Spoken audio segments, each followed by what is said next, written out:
Queridos irmãos, nós vamos continuar adorando ao Senhor, mas agora também com a nossa participação, com os nossos dízimos e com as nossas ofertas. Para você que nos acompanha aqui presencialmente, esse momento, na quarta-feira, é um momento um pouco diferente, né? Nós não colocamos o gasofilácio aqui à frente, mas você pode fazer sua oferta após o culto, colocando o seu envelope, a sua contribuição, o seu dízimo, a sua oferta, no gasofilácio à minha esquerda aqui, ou atrás, lá com os diáconos. E você que está nos acompanhando de maneira remota, se você quiser também participar desse grande privilégio que é ofertar e dizimar na casa do Senhor, você pode fazer pelos meios eletrônicos aí, tem um QR Code, tem chave Pix e tem os dados bancários também da igreja. Lembrando que isso é um compromisso dos membros da nossa igreja, mas você pode ficar extremamente à vontade em participar, se assim for da sua vontade. Tá certo? Vamos orar ao Senhor com a nossa mente tendo gratidão por tudo que o Senhor tem feito em nossas vidas, não nos deixando faltar o pão diário, o trabalho, nos dando saúde. E para você que está, de repente, precisando de uma porta que se abra, que o Senhor também possa olhar para você com misericórdia, abençoar a sua vida, abençoar o nosso estado, a nossa nação, para que nós possamos viver momentos econômicos tranquilos. Vamos orar? Senhor Deus e Pai, nós rendemos graças ao Senhor porque não fazemos esse momento de dízimo e oferta com tristeza, muito pelo contrário, fazemos com muita alegria. E sabemos, ó Deus, que o Senhor ama quem dá com alegria, quem contribui com alegria. E por isso, ó Deus, na certeza da sua misericórdia sobre as nossas vidas, nós queremos, ó Deus, agradecer, porque o Senhor tem nos assistido em toda e qualquer situação. Ó Deus, nós temos abundância, muito mais do que às vezes nós merecemos ou até mesmo pedimos, ó Deus. E aqueles, ó Deus, que porventura têm passado um momento de dificuldade, que o Senhor também os assiste, ó Deus, nas suas dificuldades e que eles possam também ser alvos da sua graça, da sua misericórdia, do teu favor, ó Pai. Deus, muito obrigado pela nossa nação. Nós colocamos, ó Deus, cada autoridade nas tuas mãos. Oramos, ó Deus, para que o Brasil seja um país fértil, um país, ó Deus, economicamente saudável, gerando muitos recursos, muitas portas de emprego, ó Deus. Nós oramos pelos empresários liberais, ó Deus, da nossa igreja, ó Deus, do nosso país, da nossa cidade, ó Deus. Oramos também por cada um que prestou concurso, pelos aposentados, ó Deus, e aqueles que têm buscado melhores oportunidades, que o Senhor possa nos assistir consoante a tua vontade, ó Deus. Nós queremos todas as bênçãos de provisão possível, mas queremos, ó Deus, se isso não for atrapalhar a nossa comunhão com o Senhor. Colocamos e depositamos a nossa confiança no Senhor e pedimos, ó Deus, que o Senhor trabalhe no coração e na mente, ó Deus, do conselho dessa igreja, para que os recursos possam ser empregados de maneira correta. Nós oramos assim, agradecidos, em nome de Jesus, nosso Senhor. Amém. Queridos irmãos, agora que nós temos a oportunidade de compartilhar as Escrituras, eu quero convidar você a abrir a sua Bíblia na carta de Tiago. Tiago, capítulo de número 1, a partir do versículo 19, nós vamos ler até o 25.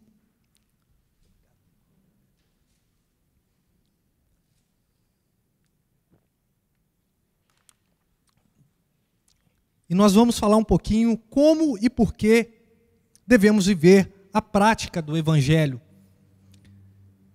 Nessa perícope, eu espero que você entenda o dever abençoado que temos de viver essa prática do Evangelho, mas também o porquê, como Deus ele nos abençoa através da prática cristã.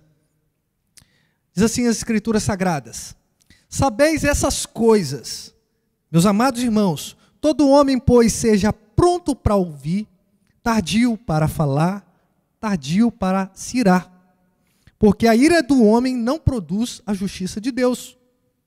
Porquanto, despojando-vos de toda impureza e acúmulo de maldade, acolhei com mansidão a palavra em que vós está implantada, a qual é poderosa para salvar a vossa alma. Tornai-vos, pois, praticantes da palavra e não somente ouvintes, enganando-vos a vós mesmos. Porque se alguém é ouvinte da palavra e não praticante, assemelha-se ao homem que contempla num espelho o seu rosto natural, pois a si mesmo contempla, e se retira, e para logo se esquece de como era a sua aparência. Mas aquele que considera atentamente na lei perfeita, lei da liberdade, e nela persevera, não sendo ouvinte negligente, mas operoso e praticante, esse será bem-aventurado no que realizar. Senhor, fale conosco por meio da Tua palavra. É a nossa oração, em nome de Jesus. Amém. Todo pregador sincero, todo expositor das Escrituras que esteja determinado em apresentar a verdade ao seu público, ele jamais vai dizer que o Evangelho é o Evangelho de facilidades. A pessoa que assume o púlpito de uma igreja, tida como cristã, tida como evangélica, tida como reformada, você pode dar a nomenclatura que você quiser, ela precisa ter a responsabilidade de transmitir a verdade. Parece algo tão simples, tão óbvio, mas que nos nossos dias tem ficado cada vez mais distante. Parece tão comum, tão evidente, mas infelizmente muitos pastores, muitos líderes alcançam essa bênção de comunicar o Evangelho, mas comunicam o Evangelho de uma maneira totalmente errada. Comunicam o Evangelho das facilidades, um Evangelho em que você contribui com a igreja de alguma forma, principalmente financeiramente falando, e Deus vai te abençoar, te dando ricas bênçãos. Mas se você não tiver dinheiro, você pode contribuir com a sua ação, com a sua vocação, você pode fazer alguma coisa. Muitos pastores, muitos líderes têm vivido essa realidade de trazer uma realidade que não é comum ao Evangelho. Pelo contrário, o cristianismo mostra a verdade de Deus sobre o próprio Deus. E quando ele mostra a verdade de Deus sobre o próprio Deus, ele joga luz sobre as nossas vidas. E quando a luz, ela entra em nossas vidas, quando ela reflete em nossa vida, ela vai mostrar o quão horrendo é o ser humano. Quando a luz do Senhor reflete sobre as nossas vidas, nós vamos perceber o quanto nós somos miseráveis, pecadores. A luz do Senhor é tão clara, a luz do Senhor é tão evidente, que traz à tona os nossos pecados mais ocultos, se é que a gente pode falar que temos pecados ocultos. O ser humano, consumido pelo seu pecado, ele tenta se esconder de Deus, porque na verdade o Evangelho, quando é pregado na sua íntegra, ele vai de fato confrontar o coração. Portanto, quando nós nos propomos em viver uma vida de acordo com as Escrituras Sagradas, essa realidade caótica que nós vivemos, o ser humano vive, que eu vivo, ela é confrontada pela moralidade do cristianismo. Porque o cristianismo não é uma ideologia onde fica pairando em nossas cabeças, trazendo apenas uma reflexão. Mas o cristianismo é uma realidade transformadora para o nosso coração. Aquele que recebe o cristianismo, aquele que recebe Jesus, aquele que é alcançado por Jesus, você pode usar qualquer outra terminologia também, ele é confrontado com os seus pecados e ele é promovido nele algo que transforma não só o seu agir, mas também a sua motivação. É o que nós chamamos de arrependimento, nós chamamos de metanoia, mudança de mente, mudança de forma. E como resposta, a gente tem uma única questão: eu preciso buscar a santidade para a minha vida. É isso que o Evangelho faz. Ele mostra a grandiosidade de Jesus. E ao mesmo tempo que mostra a grandiosidade de Jesus, ele mostra o quão pequeno nós somos, quão carente nós somos. No entanto, visto que o ser humano não possui nenhum tipo de qualidade positiva dentro de si para se tornar santo, ele busca fora da sua existência, fora do seu ser, fora da concepção filosófica da vida, algo que o traga para perto do seu Criador, para perto do seu Deus. E esse buscar é uma busca incessante a respeito daquele que é o autor da vida, que é Jesus. Dito isso, irmãos, Tiago, que não é o apóstolo, é o meio-irmão de Jesus, esse homem que presidiu o conselho de Jerusalém, em Atos capítulo de número 15, esse que outrora estava com uma certa vergonha de Jesus, ele agora tem mais elucidação na sua cabeça e ele transforma-se num servo do Senhor Jesus. E você pode analisar isso nas primeiras palavras dessa carta, quando ele vai dizer que ele é chamado como servo de Deus e também do Senhor Jesus Cristo. Versículo 1 dessa carta. Tiago, que antes tinha vergonha de Jesus, mas agora reconhece o ministério maravilhoso de Jesus, e agora ele escreve não somente para aqueles que queriam um alívio para a sua alma, mas ele traz uma carta às 12 tribos, ou seja, aqueles que eram tidos como judeus e que estavam passando dificuldades. E quando ele traz essa carta, quando ele escreve essa carta, ele apresenta um evangelho prático. Um evangelho que nós precisamos, como presbiterianos, resgatar. Porque presbiteriano, às vezes, acha que é muito teórico. Sabe de tudo. Conhece de tudo. Mas a vida está desassociada à prática. A teoria está extremamente desassociada àquilo que deveria ser praticado. E essa carta é uma carta extremamente prática. E essa praticidade, ela não está ligada à facilidade, mas sim ao essencial e ao ideal da conduta de um ser humano cristão. É uma carta simples, que traz questões tão simples, mas que a gente abandona essas questões e começa a viver algo extremamente mais complexo e pesado do que, de fato, o Evangelho quer nos mostrar. Queridos irmãos, nesse trecho em especial, Tiago vai falar da importância de ser praticante fiel das Escrituras. Repare nesse adjetivo fiel. Ele não fala de qualquer praticante. Ele não fala daquela pessoa que é 99% praticante. Está falando de uma pessoa que é 100% praticante, fiel. E a gente vai ver algumas terminologias a respeito disso. E, à luz desse texto, nós vamos ver como a palavra de Deus deve ser vivida. Não só falada, não só decorada, mas vivida, como eu vivo. A primeira coisa que eu quero enfatizar com os irmãos está no versículo 19, no versículo 20. A vida cristã deve ser vivida sob a ciência, o entendimento que os nossos sentimentos ou conclusões não mudam os planos de Deus. Repararam? A nossa vida, ela é tomada por sentimentos, por conclusões, mas esses sentimentos e conclusões, ou as sabedorias que nós adquirimos, elas não mudam os propósitos de Deus. Olha só o que Tiago vai dizer, versículo 19. Vocês sabem essas coisas. É uma afirmação. E aí ele trata os irmãos ali, as 12 tribos, de maneira tão amável, né? Meus amados irmãos, todo homem, pois, seja pronto para ouvir, tardio para falar e tardio para irar-se. Quando a gente pega esse trecho, a gente acha que é só a verbalização das coisas. Na verdade, Tiago está falando a respeito de discernimento.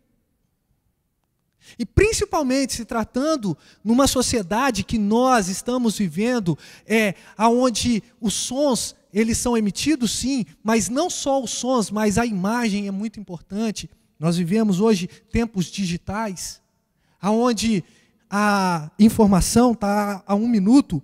O que Tiago está dizendo, para nós nos dias de hoje é que nós devemos ter discernimento, absorver aquilo que está sendo proposto para nós, mas não a absorver para trazer como uma regra no nosso coração, mas para que o nosso coração, tomado pelo Espírito Santo, seja capaz de julgar todas as coisas. Seja sempre pronto para ouvir. Como você vai para um debate? Despreparado? Como você vai para uma prova sem estudar nada? Não é assim. Quando nós vivemos a nossa vida cristã, nós devemos ter a consciência que nós devemos entender de maneira total o que nós estamos vivendo na sociedade, para poder, depois de ter passado pelo filtro das Escrituras, para a gente poder dar a nossa opinião, para a gente poder também ser movidos na emoção. Por que eu estou falando isso, irmãos? Porque é extremamente evidente que hoje nós pegamos informações pela metade, e isso gera uma comoção tão grande no nosso coração que a gente logo quer dar uma opinião. E muitas vezes essa parcialidade que nós vivemos em absorver as informações do mundo faz com que o nosso coração tenha ira. E de repente, a gente começa a inverter o cristianismo. Porque a gente pegou um fragmento de uma notícia e ao invés da gente praticar o cristianismo, a gente começa a praticar o contrário do cristianismo. Por que eu estou falando isso? Repare se você é acometido de uma notícia, você escuta uma notícia sobre algo que te deixa de fato triste. E que alguém pode até se tornar opositor da sua vida. O que você faz? Tomado por ira, você fala: Senhor, carrega esse ser para longe. Promove ele para a glória. Ou às vezes a gente até fala, né? Que o Senhor leve ele para onde que ele tem que ir.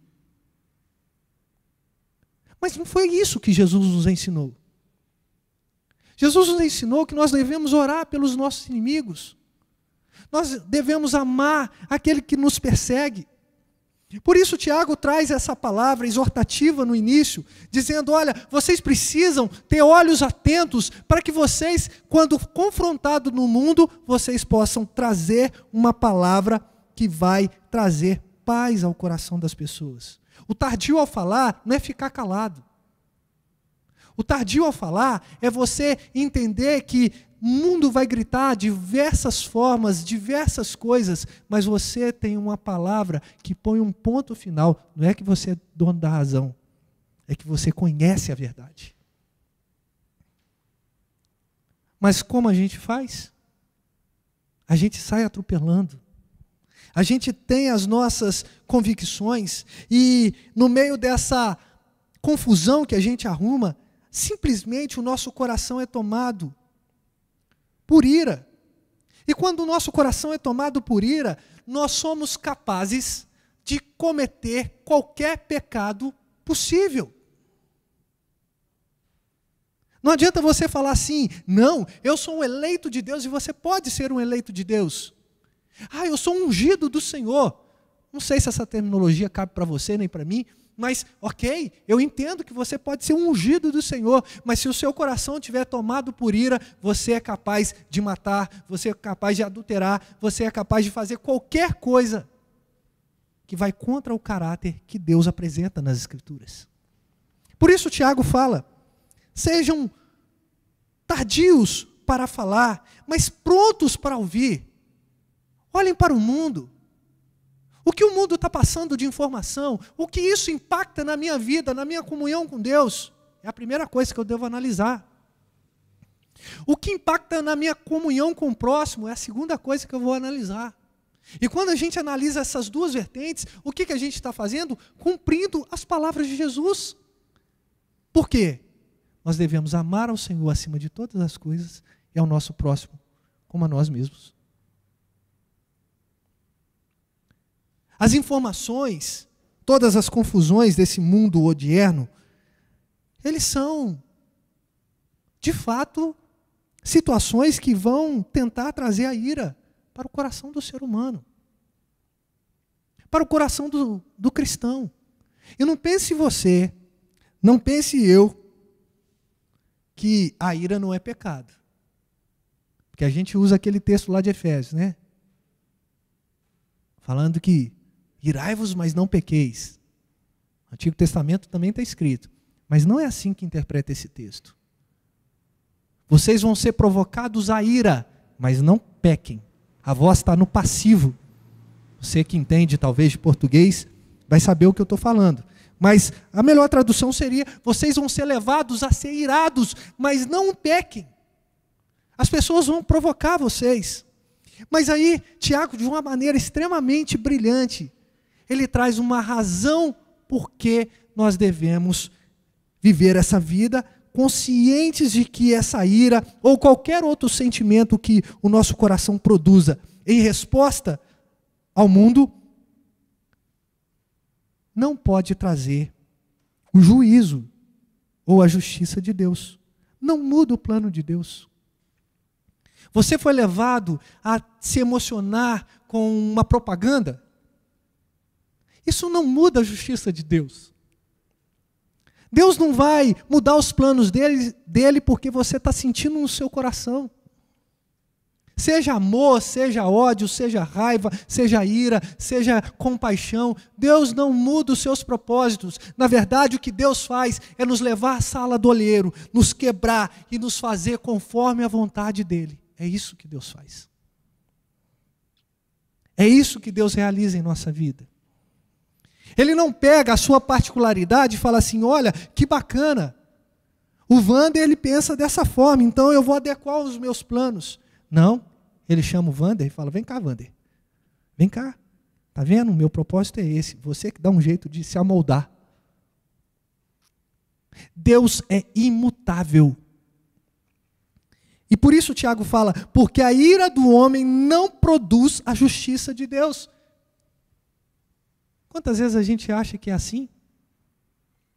Quantas vezes a gente pensa que uma palavra nossa muda aquilo que Deus já determinou sobre a nossa vida, sobre a nossa família? Não. Nós não temos a capacidade sequer de produzir palavras que chegarão a Deus. Ele mesmo é que coloca as palavras em nossas bocas. Não sabemos pedir como convém, mas o Espírito Santo intercede com gemidos inexprimíveis. Nós somos tão inúteis que nós não temos sequer palavras para poder chegar ao Senhor.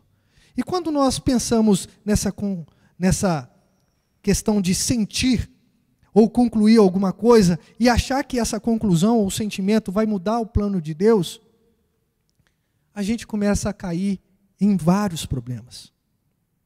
Por quê? Porque quando a gente acha que o nosso sentimento é maior do que os atributos de Deus, nós estamos fazendo Deus menor do que nós. O dia que o seu interesse particular for maior do que o plano de Deus, pelo menos na sua cabeça, você está colocando Deus diminuto em seu coração, desprezado em seu coração. Por que eu falo isso? Porque o profeta Isaías e o apóstolo Paulo, o profeta Isaías, no capítulo 40, versículo 13 e 14, você não precisa abrir. E Paulo, escrevendo aos Romanos, vão dizer as mesmas palavras. Quem guiou o Espírito do Senhor, ou como seu conselheiro o ensinou? Com quem tomou ele conselho para que lhe desse compreensão? Quem o instruiu na vereda do juízo? Ou lhe ensinou sabedoria, e lhe mostrou o caminho do entendimento? Numa passagem extraordinária falando a respeito de Deus, Isaías vai apresentar isso. Quem é o ser humano? Deus toma posicionamentos com o ser humano, com classe de minoria social, com igreja, placa de igreja, com pastores, com gente eloquente? Não. O Senhor, Ele tem os seus próprios meios. E é interessante que Paulo, quando ele escreve aos Romanos, lá no capítulo 11, ele vai dizer isso como uma admiração profunda a Deus. E depois que ele fala, quem foi o seu conselheiro? Quem lhe deu para que fosse restituído? E aí ele fala assim, porque dele e por meio dele e para ele são todas as coisas. Paulo se desmancha diante do Senhor e fala, olha, não tem como nós fugirmos da presença ou da vontade do Senhor. As vontades humanas não são bases para a justiça de Deus. Nós queremos um Brasil próspero. Sim, essa é a nossa vontade. Mas qual é a vontade do Senhor? Quantos profetas se negaram em pregar a palavra, pelo menos num primeiro momento, como por exemplo Jonas, porque não queria que o povo de Nínive se convertesse? Mas quem disse que a vontade de Jonas era alguma coisa? Quem disse que a vontade de uma pessoa qualquer, por mais que ela seja íntima de Deus, é alguma coisa? Deus pegou aquele coração todo errado de Jonas e o levou para a vontade dele, mesmo que isso lhe custasse 3 dias dentro de um grande peixe. Vontade humana não é base para a justiça de Deus. E não importa se você tem décadas de crente, não importa se você tem anos como líder de um ministério, precisamos ter discernimento para que não pensemos que as nossas iras, felicidades, vontades e outros sentimentos sejam colocados como aquilo que vai nortear a vontade de Deus. Não é pelo que eu sinto, é pelo que o Senhor quer e pelo que o Senhor é. Essa é a primeira parte. Mas como nós devemos viver essa vida evangélica, essa vida do Evangelho, essa vida cristã? Segundo ponto, essa vida deve ser vivida com renúncias e acolhimentos. Reparem que, a partir do versículo 21, Tiago vai dizer: portanto, despojando-vos de toda impureza e acúmulo de maldade, acolhei com mansidão a palavra em que vós é plantada, a qual é poderosa para salvar a vossa alma. Repararam que, se a gente pegar e pensar aqui nesse texto, como um texto que é único, aqui já é uma conclusão dos versículos anteriores. Portanto, por conta desse discernimento, de você saber ouvir um pouco mais do que falar de maneira rápida, e de você irar, por conta disso, por conta de você entender que a ira de Deus, a ira do homem não produz a justiça de Deus, por conta disso, você deve compreender que você precisa despojar de toda impureza e de todo o acúmulo. Você deve largar, você deve se limpar. O que é isso? Tiago está apontando para 2 direções. Isso é muito importante. A primeira direção é uma renúncia. E se tem uma palavra que o ser humano não gosta, é de renúncia. Porque renúncia, na nossa cabeça, pressupõe perder a razão. Eu estou abrindo mão. E a gente não gosta de abrir mão. E o Evangelho é um convite para você abrir mão de várias coisas. Cristo é o maior incentivador de você abrir mão. Por quê? Porque ele, sendo Deus, não julgou como usurpação ser igual a Deus, mas a si mesmo se esvaziou. Ele abriu mão de ser como Deus, de estar na glória, e assumiu a forma de servo. Não foi de um príncipe, não foi de um rei, não foi de um magnata, foi a forma de um servo. E se Cristo fez isso, por que nós não renunciamos? Mas o que Cristo nos convida a renunciar? Nas palavras do próprio Cristo, nós devemos renunciar a nós mesmos. Aquele que quer vir após mim, renuncia a si mesmo. Pega a sua cruz. Repararam? Sempre tem uma renúncia e um acolhimento.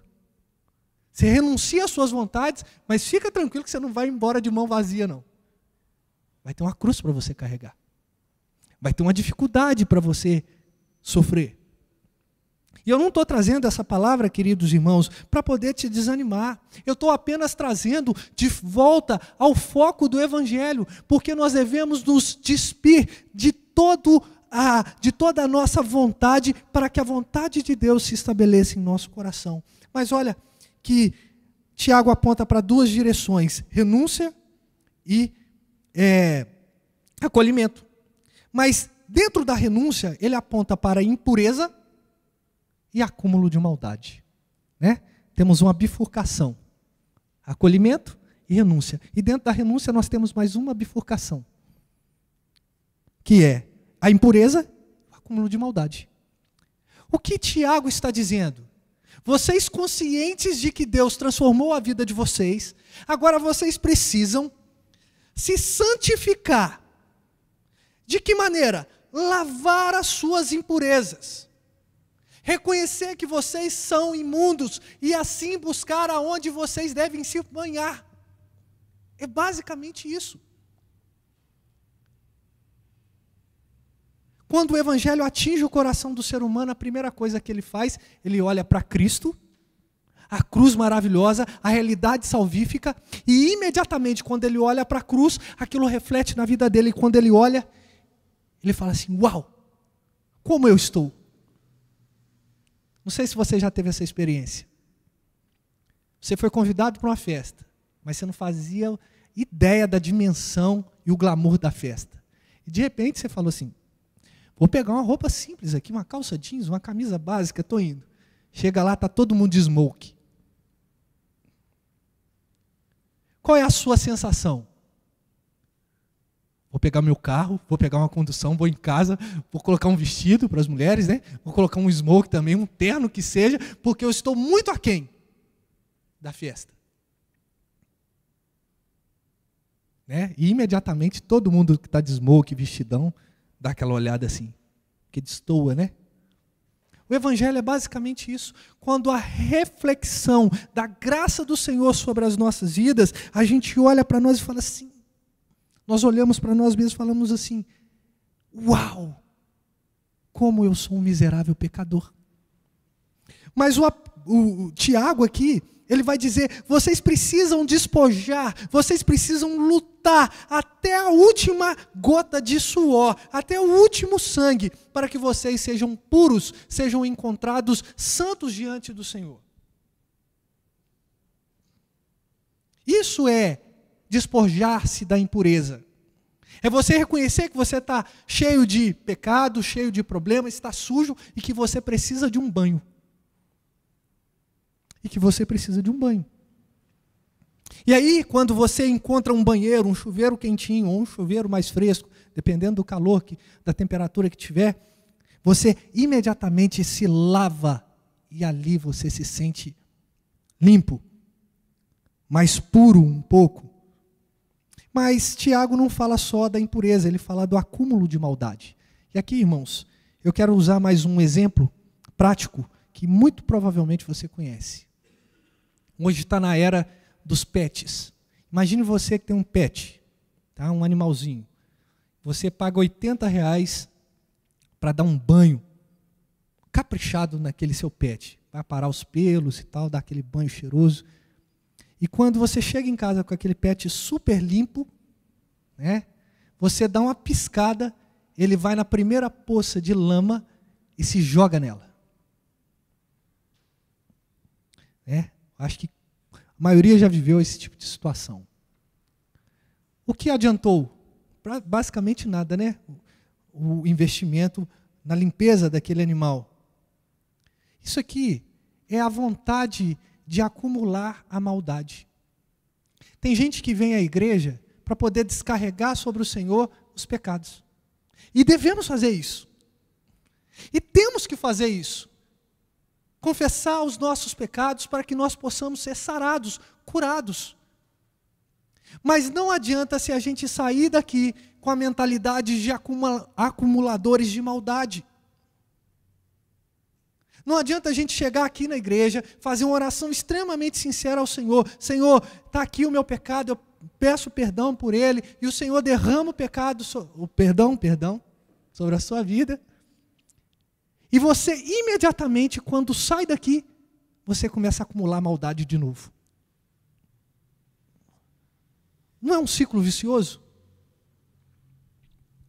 Portanto, Tiago ele vai falar: olha, vocês precisam buscar santidade de duas formas. Entender a impureza que vocês vivem e entender que vocês são suscetíveis a acumular maldade dentro do coração de vocês. Vocês estão propensos a isso, a ser imundos e acumular maldade. Por que que, por exemplo, uma notícia ruim se espalha muito mais rápido do que uma notícia boa? Não é assim? Morreu alguém. Bom, se bem que morte para nós é uma vitória, né?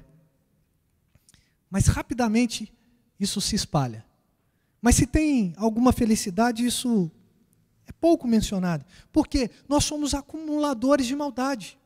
Então Tiago vem falar, olha, vocês precisam abandonar essa condição que vocês se encontram. Mas reparem que Tiago não vai deixar isso vazio. Tiago vai dizer assim, de contrapartida, acolhei, você está aí com o texto? É isso? Versículo 21. Acolhei com mansidão a palavra em que vós é implantada. A palavra em vós implantada. Repararam? Você renuncia à impureza, o acúmulo, a sua condição, mas você não deixa a sua vida vazia. Você precisa acolher. A palavra acolher aqui, ela não significa que vai cair no seu colo e você vai acolher. Você vai buscar também. E quando você buscar, e essa palavra, ela se revelar a você, você vai acolher. Mas olha só que Tiago vai dizer assim, você precisa acolher, mas ele qualifica esse acolhimento com mansidão. Ele não fala só, acolham a palavra. Ele fala assim, você precisa ter tranquilidade no seu coração para entender qual é a vontade de Deus. Porque ela vai ser estabelecida sobre a sua vida. Acolher com mansidão é aquilo que está lá no Salmo 131. Não é altivo o meu coração, não é soberbo o meu coração, nem é altivo o meu olhar, não ando em busca de coisas grandes demais, nem coisas maravilhosas demais para mim. Antes, pelo contrário, fiz calar a minha alma, como uma criança desmamada se aquieta nos braços da sua mãe. Isso é ter mansidão. É a criança que não depende do leite da mãe, da amamentação ali, mas ela fica extremamente confortável, em paz, porque ela está no colo da mãe e ela não está com interesse de sugar o alimento, embora aquilo seja importante, mas ela já está desmamada.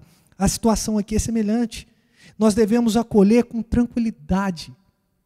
Qual é a vontade de Deus para a minha vida? Você vai passar pelo vale da sombra da morte. Tudo bem, eu acolho isso com tranquilidade. Porque ainda que eu passe pelo vale da sombra da morte, eu não vou temer mal nenhum, porque eu sei que tu estás comigo. A tua vara e o teu cajado me consolam. Repararam?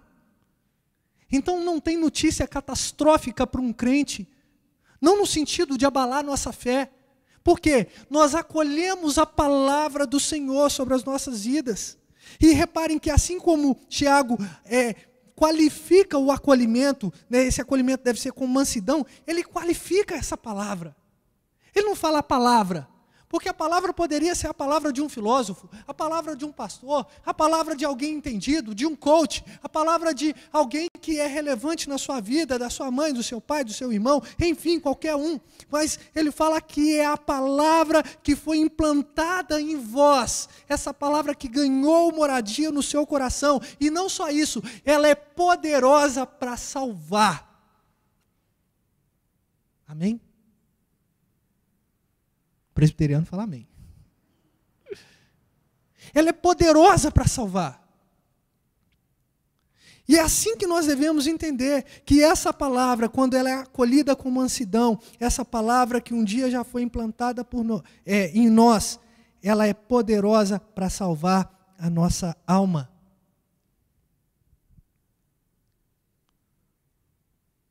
Acolher com mansidão.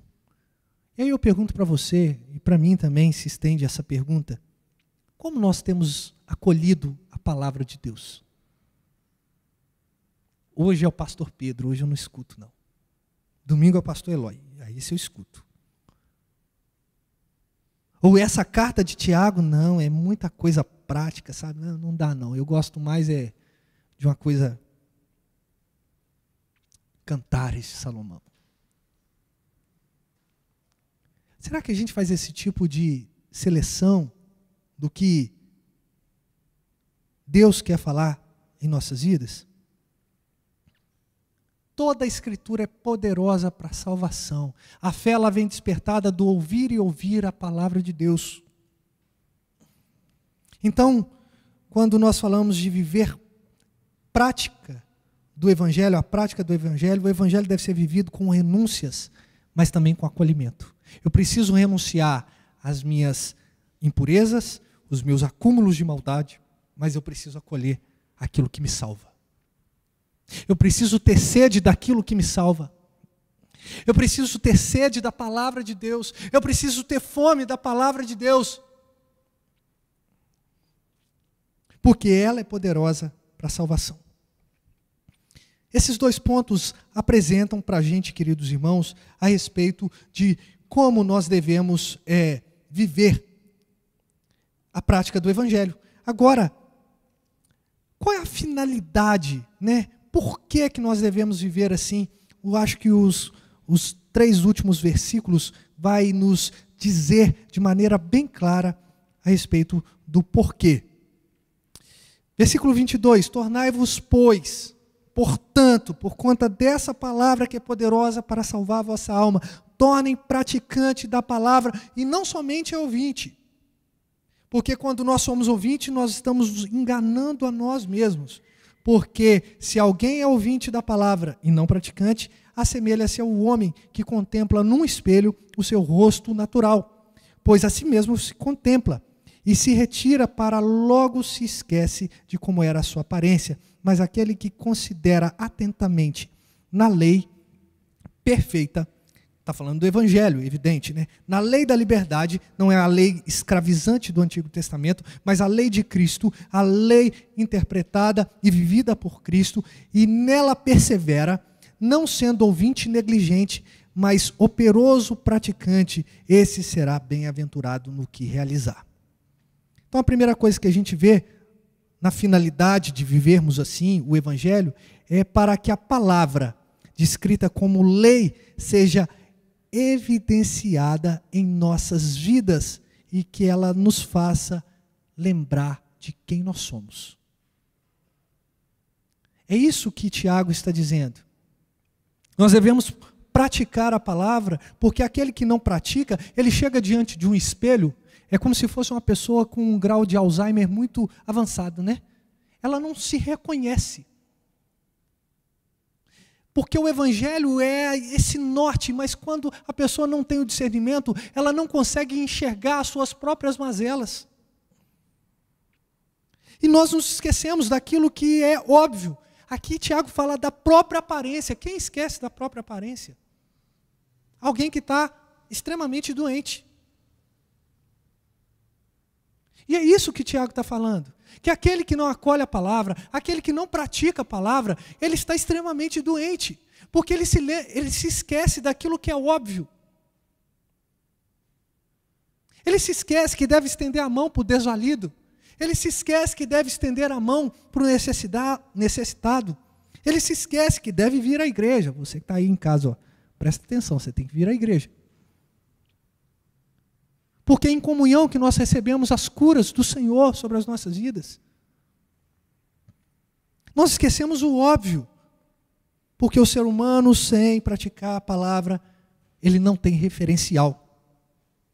Outra questão, para que os que são atentes, ou os que consideram a palavra, vivam com alegria indizível. É aqui que Tiago vai dizer que será feliz, mais do que feliz, né? Bem-aventurado no que realizar. Mas, queridos, antes da gente chegar nesse ponto, reparem que Tiago ele faz uma coisa extremamente maravilhosa. Olha só, versículo 25. Mas aquele que considera atentamente na lei perfeita, lei da liberdade, e nela persevera, não sendo ouvinte negligente, aqui ele apresenta duas realidades. Duas pessoas que ouvem. Mas um ouve e pratica, é diligente com aquilo. Um ouve e ele é atento no sentido de observar. Mas o outro, ele é negligente. Ele até escuta, mas ele não quer obedecer. Ele faz questão de não obedecer. Para todo mundo que tem filho, por exemplo, uma coisa é a criança não escutar o que a gente falou, né? Fulano, vem cá, pega o negócio para o papai, pega o negócio para a mamãe. Tinha muito barulho, a criança não escutou. Ela não ignorou, ela não escutou. Agora, a criança que escutou e deliberadamente no seu coração ela resolve não obedecer, o que ela é? Segundo as escrituras aqui, negligente, desobediente. Mas eu estou pressupondo que nós estamos aqui num número mais ou menos de 50 pessoas. Todos nós, a não ser que nós tenhamos algum tipo de dificuldade auditiva, nós estamos escutando essa palavra. Então nós podemos ir para dois caminhos: dos que atendem, dos que observam, ou daqueles que negligenciam. Porque a palavra está sendo pregada. A palavra está sendo lida. A palavra está sendo comunicada. Portanto, queridos irmãos, Tiago, ele traz essa questão de que nós devemos viver o Evangelho com a finalidade de ser atentos, ser ali atentos, à palavra do Senhor, porque essa palavra, quando ela é vivida com perseverança, com observância, ela traz para nós bem-aventurança, felicidade em tudo que nós fizermos. Em tudo. Significa que eu vou receber um sim de todos? Não, significa que você vai ser contente em toda e qualquer situação. Meu patrão, me dá um aumento de 100%? Não, meu filho, não posso te dar um aumento de 100%. Você vai falar, não, tudo bem, estou feliz. Tá. É isso, é ser contente. E se receber um sim, felicidade também. Mas, queridos irmãos, reparem que Tiago, além disso tudo, ele traz duas expressões aqui extremamente interessantes. Ele fala assim: vocês devem considerar, observar, né? Considerar é acolher com zelo, atentamente, um advérbio de intensidade. É você olhar de forma tão atenta para aquele objeto, a ponto de que muitas coisas podem acontecer ao seu redor e nada vai te tirar do foco de enxergar aquele objeto. Ele traz essa intensidade para mostrar que nós devemos, de fato, nos atentarmos à lei do Senhor, o Evangelho. O que está acontecendo à sua volta? Injustiça? Está acontecendo problemas de cunho sexual? Está acontecendo problemas financeiros? Está acontecendo problema no trabalho, profissional, familiar? Não importa. Eu não tiro os olhos do Evangelho, porque o Evangelho vai me dar respostas definitivas para todos os tipos de situações que eu vivencio.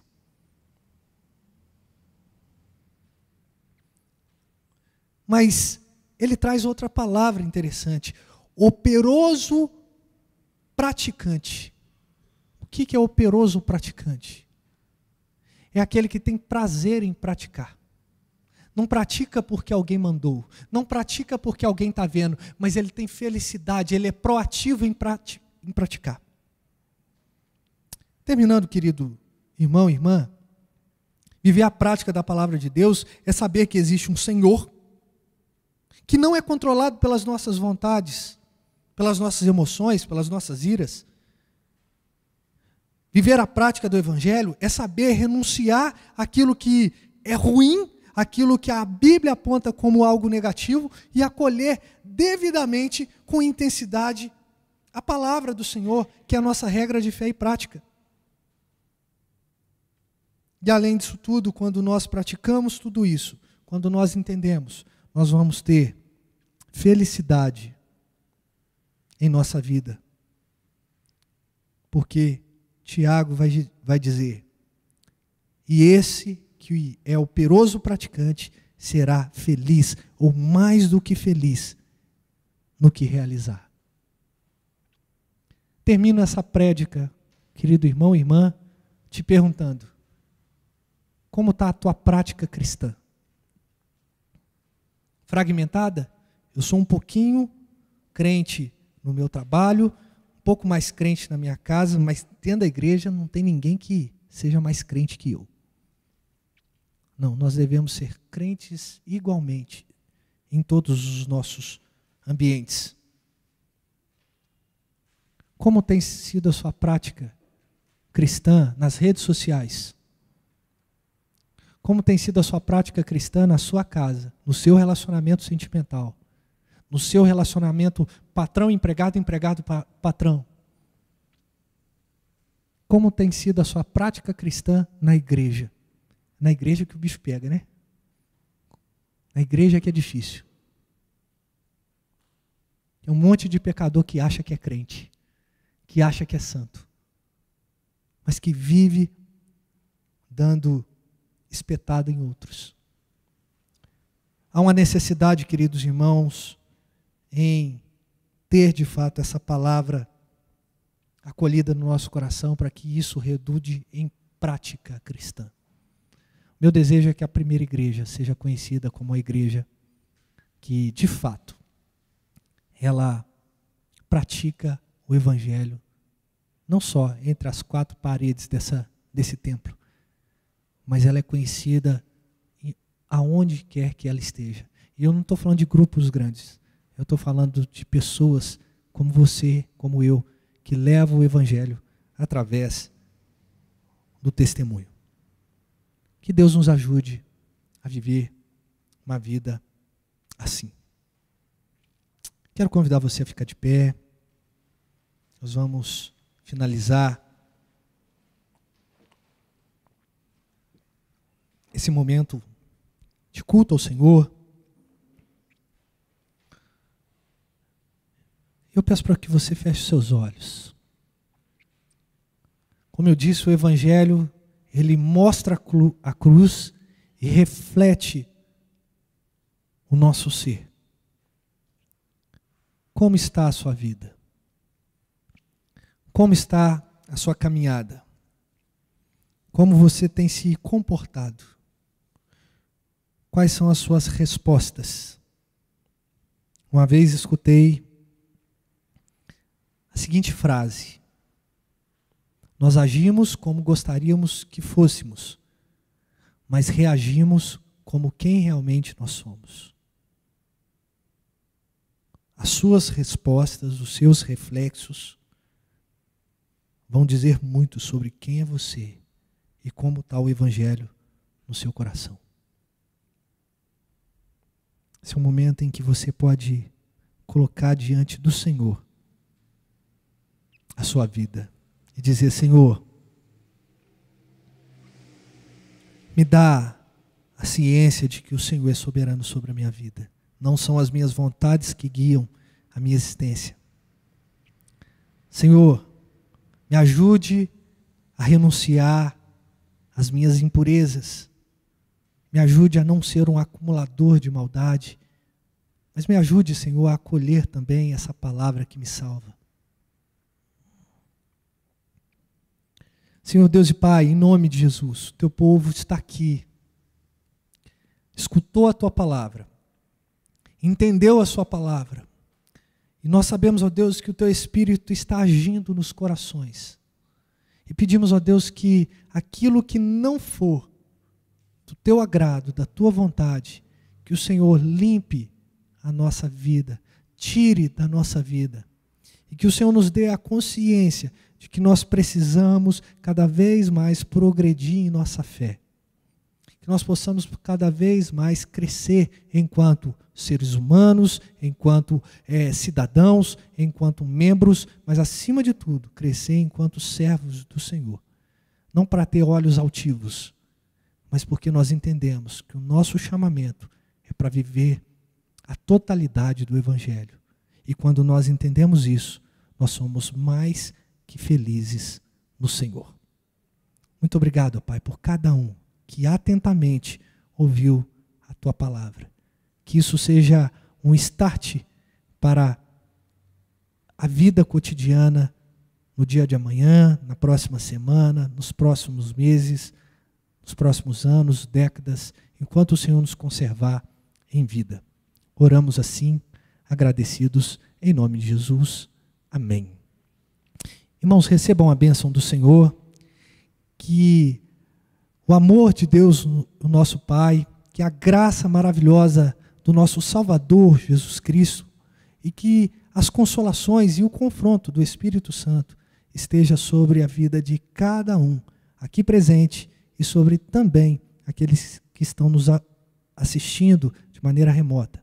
E toda a igreja do Senhor espalhada ao redor da terra, desde agora, para sempre. Amém. Pode se sentar por um instantinho.